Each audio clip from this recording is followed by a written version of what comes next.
Hello everybody, and welcome once again to Tea Time with Liesl. I'm very excited to be here. This is like, I'm actually doing it.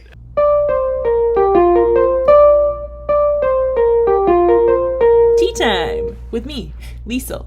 Today I am drinking this Fortnum and Mason Royal Afternoon Blend, and I'm drinking it specifically out of my Leo cup for I guess a few reasons. One is to throw back to my freshman year when my roommate, my dear roommate Annalisa Manabat, bought me this cup, but also mainly because I am celebrating a very royal, she's not really a royal, but she's a royal to me, a royal in the film industry.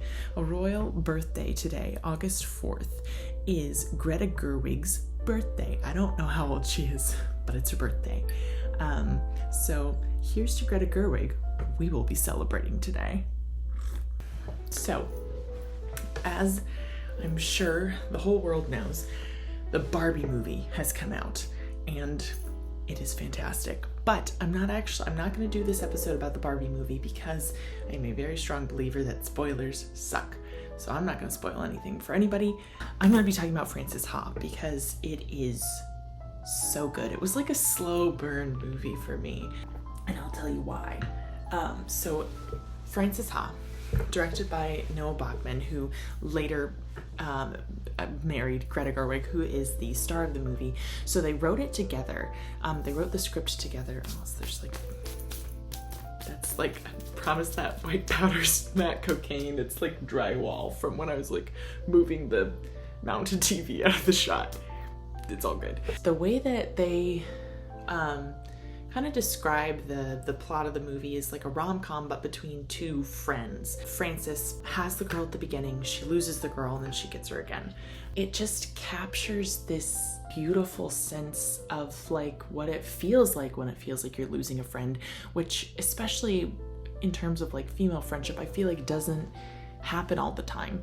Like we don't really have a lot of examples of seeing that story of a friend breakup, especially between women. Like there are plenty of like, oh dude, you, like, you know, dude macho whatevers, but like the depth and intimacy of female friendship and like the level that exists, it's all over, and yet we have so few stories about it because they don't get produced and they don't get made. Greta Gerwig said that like when they were doing screenings of the movie, people would walk away from it and either want to like hate Frances, they hated her at all, like forever, for all time, or they wanted to give her a hug. Maybe I just relate to the character a lot, but like you watch it and you're like, oh, she did that cringy thing that I do. So at one point she's like at this dinner party and this person's like, oh, we've got a like apartment in Paris. If you're ever in Paris, let us know and you can use the apartment. And then like later on she's like, oh yeah, I think I actually am gonna be in Paris. Can I use your apartment? And like then books the trip to Paris.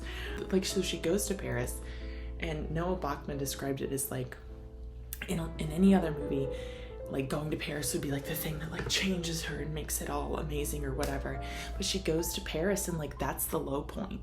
And I think that that's brilliant because we do all of these things that we think are gonna, like, this is gonna be the thing that changes me and makes me better, when like you can go anywhere and you're still just bringing yourself.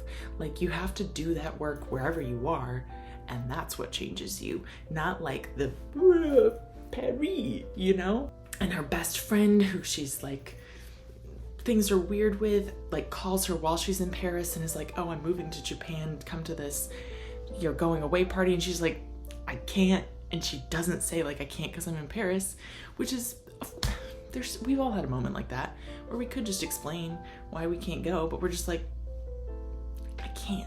One point where Frances, who's like a choreographer, is talking about her choreography, and she's like, I like things that look like mistakes. And I really think that that's kind of like the core aesthetic of the movie, because it was so particularly rehearsed.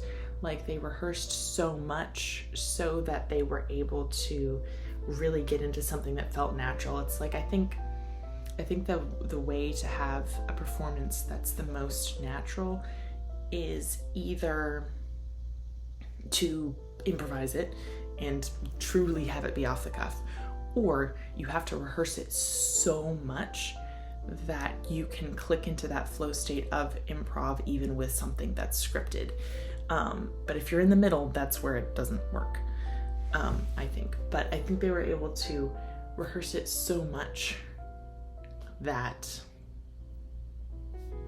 it feels like a mistake even when it's not. And it has my absolute favorite monologue of it's like my favorite monologue. I love it so much because it's not just the monologue, it's not just the words, but Greta Gerwig's delivery and performance of it is so perfect. Like, you can see all of the thoughts happening in her head as she's delivering this monologue, and it feels so natural and true and beautiful.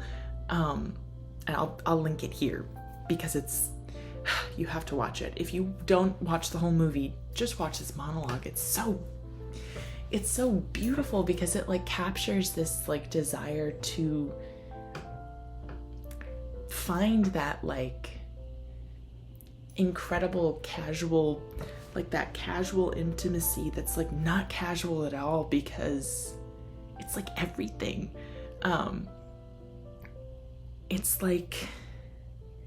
It's like that deep pool of like, it's like a I don't know, I feel like what she's talking about in my head, this is how I'm picturing it.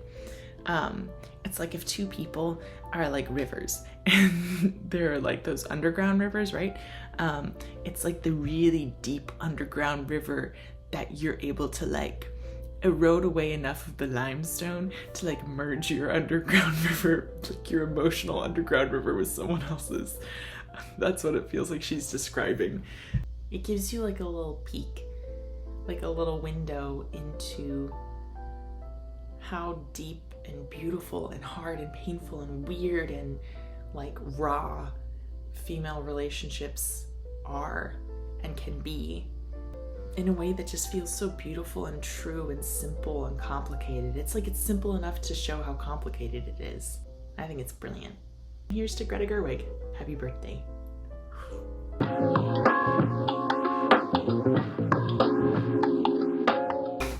So this is a tea tin that I keep just all these little notes and doodly bobs in.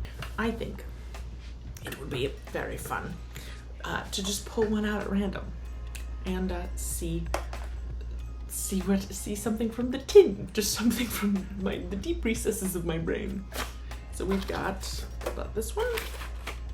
Okay, so ideas are like tea, oversteeped and it's bitter. So I guess if you overthink something, it's bitter.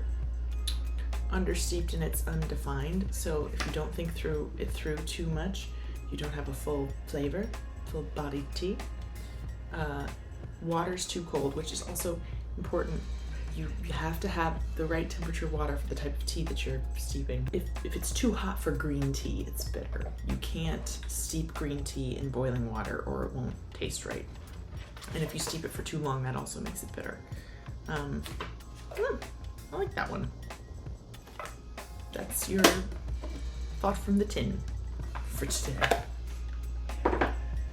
Well, thank you for joining me for this first jaunt back into Tea Time with Liesl. I hope that you enjoyed it. Join me again next week, Fridays at 3, and let me know what you think. If you're like, I don't agree with this, or I do agree with this, let me know.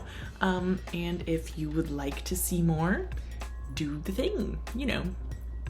Anyway, hope you enjoyed it. Join me for tea anytime, and toodaloo.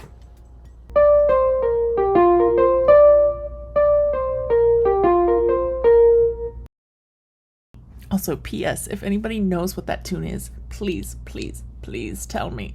It's been stuck in my head for years, just passing in and out. And the person who got it stuck in my head is Alexis, and I love her. And neither of us know where that song came from. So if you know what that ditty is, please tell me. Because otherwise it's just going to become my theme song. And you know what? Hey, it already has. But where is it from?